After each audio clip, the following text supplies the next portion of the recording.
Estamos de volta e agora nós vamos tratar dos pressupostos de validade dos instrumentos coletivos de trabalho.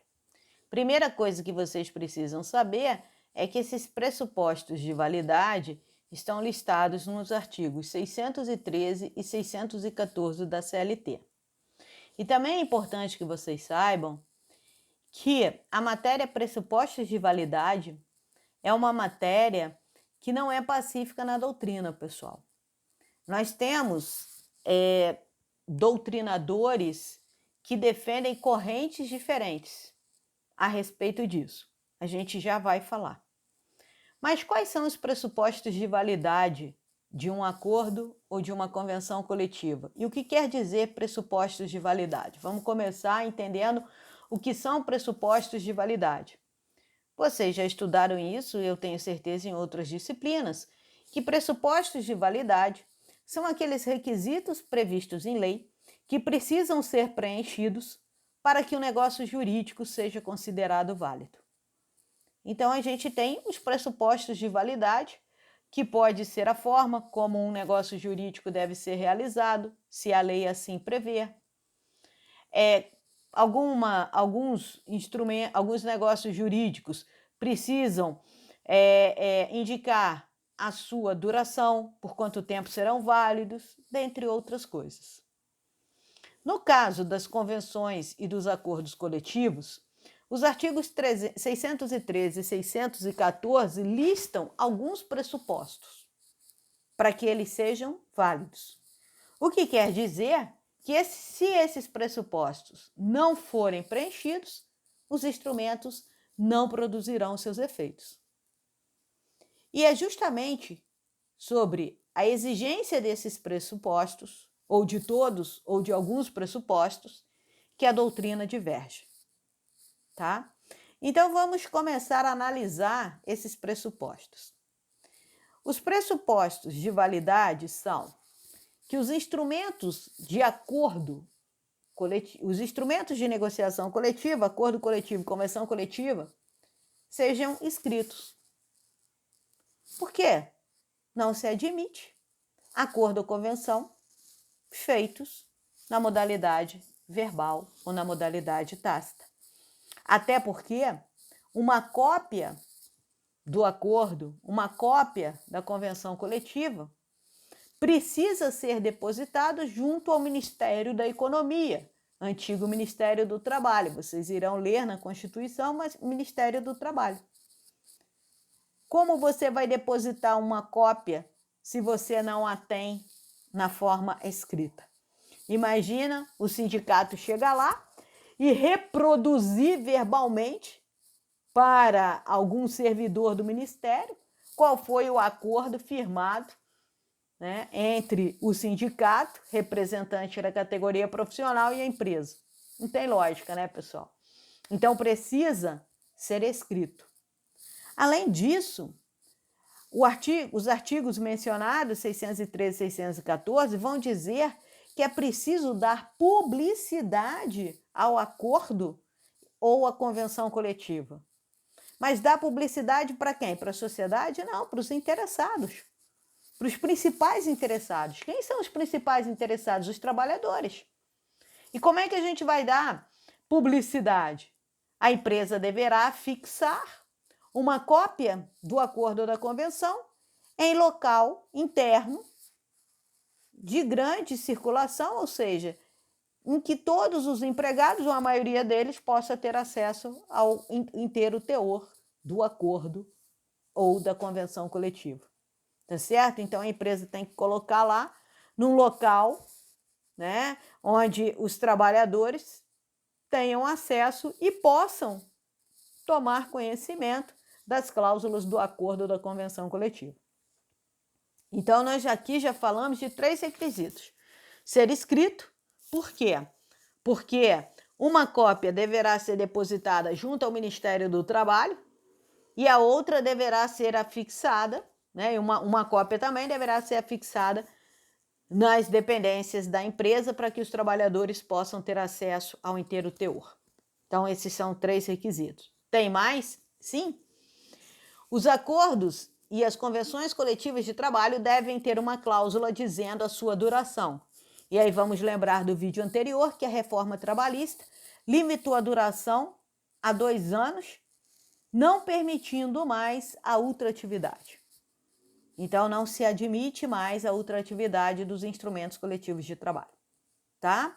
Então, esse é mais um requisito, mais um pressuposto de validade, que o acordo ou a convenção coletiva tenha em seu texto, tenha no seu bojo, uma cláusula dizendo a sua vigência, início e fim, lembrando que essa vigência não poderá ser superior a 2 anos.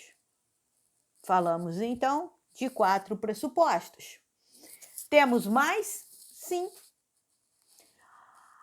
O acordo coletivo, pessoal, e a convenção coletiva, eles trazem direitos e obrigações para as empresas, ou para a empresa, e para os trabalhadores.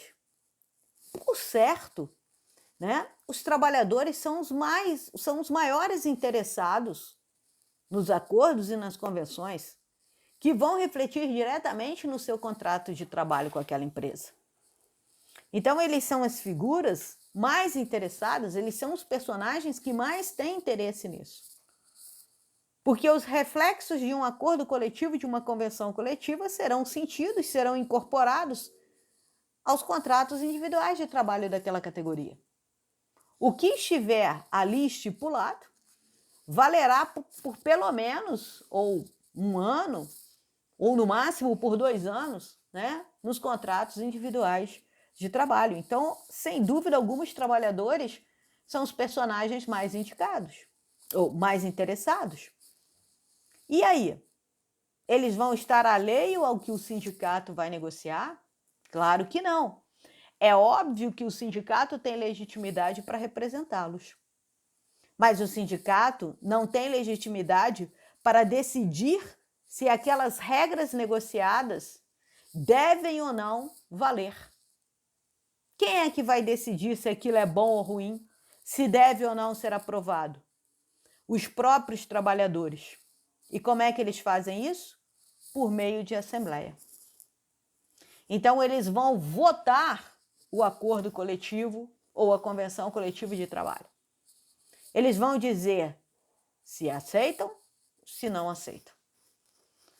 Então, essa assembleia pode se realizar de várias maneiras. Eles podem fazer uma assembleia reunindo todos os trabalhadores e fazer a votação por aclamação, ou eles podem depositar uma urna em determinado local e os trabalhadores vão lá individualmente e vão votar pela aprovação ou pela reprovação, né, do acordo coletivo ou da convenção coletiva que foi negociada entre o sindicato e a empresa. Porque eles são os destinatários das cláusulas que ali estão. Então, eles precisam aprovar. A empresa não deveria aprovar, Rosali? Ela já aprovou. A partir do momento que uma convenção, um acordo coletivo, ele é posto em votação na Assembleia, é porque a empresa já concordou com as bases, já houve uma negociação prévia. Empresa e sindicato, ou sindicatos, ou sindicato dos trabalhadores e empresas já se sentaram previamente, já negociaram, já brigaram, e aquilo que está sendo votado pelos trabalhadores é o produto final dessa negociação. Tá certo? Então, pessoal, esses são os requisitos ou os pressupostos de validade para os instrumentos coletivos de trabalho. Vamos repetir para que vocês possam fixar que o acordo ou a convenção coletiva seja escrita, que ela tenha em seu bojo a sua vigência, quando ela vale, de quando até quando vai valer, limitada essa vigência a 2 anos após a reforma trabalhista. Terceiro, que o acordo ou a convenção tenha sido aprovado pelos trabalhadores por meio de assembleia. Que uma cópia seja depositada junto ao Ministério do Trabalho, hoje Ministério da Economia. E que uma cópia seja fixada pela empresa em suas dependências internas, permitindo que os trabalhadores tenham acesso ao conteúdo do acordo ou da convenção coletiva de trabalho. Esses são os pressupostos, pessoal, listados nos artigos 613 e 614 da CLT. E para a gente encerrar esse vídeo, eu quero dizer a vocês que o TST, ele admite a validade, ele admite a eficácia dos acordos e convenções coletivas, mesmo antes do depósito feito junto ao Ministério do Trabalho e Emprego. Então, se ele foi escrito, se já houve a votação, tá certo? Pela Assembleia, se ele tem no seu bojo a sua vigência, a falta de depósito no Ministério Público ou no Ministério do Trabalho não retira a eficácia do acordo coletivo ou também não o invalida, tá? Esse é o entendimento do TST. Portanto, o depósito de uma via no Ministério do Trabalho não é requisito, não é pressuposto de validade, segundo o entendimento do TST. Tá ok? Então, mesmo que não tenha havido o depósito, aquele instrumento já tem a sua validade, segundo entendimento do TST. Volto daqui a pouquinho para continuarmos com a nossa matéria, negociação coletiva. Já volto, me aguardem, por favor.